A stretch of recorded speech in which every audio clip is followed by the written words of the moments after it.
বৌদি, বলছি কি ফাঁকা কোনো প্লাস্টিকের বোতল আছে গো? একটুখানি দাও না, থাকলে একটু ফিনাইল ভরে নিয়ে যাব। বাড়িতে না ঘরটা মুছতে হবে, ফিনাইল শেষ হয়ে গেছে। ও বৌদি, বলছি কি তোমার তো এতগুলো চিরুনি আছে গো, আমার না বাড়ির চিরুনিগুলোর দাঁড়া সব ভেঙে গেছে। চিরুনিটা আমি তাহলে নিয়ে যাই।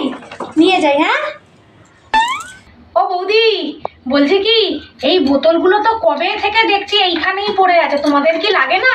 তাহলে কি আমি নিয়ে যাবো গো? ও বৌদি, এ নাও চা। আলমারি খুলেছো কেন গো? জামা কাপড় ভাবছো বুঝি?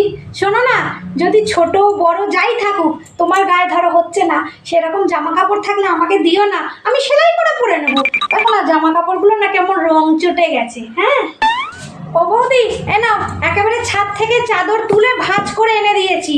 ও বৌদি, বলছি শোনো না, তোমার এই বিছানার চাদরগুলো না দেখো কেমন রং চটে গেছে, পুরনো পুরনো হয়ে গেছে।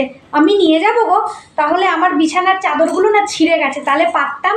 হ্যাঁ তাহলে নিয়ে যাই। আচ্ছা। উফ বাবা, কত বাসন আজকে ফেলেছো। হ্যাঁ গো বৌদি, তোমার আজকে রান্নার লোকটা আসেনি নাকি গো? একটু যে চা খাবো তারও উপায় নেই, গলা পুরো শুকিয়ে কাঠ হয়ে গেছে।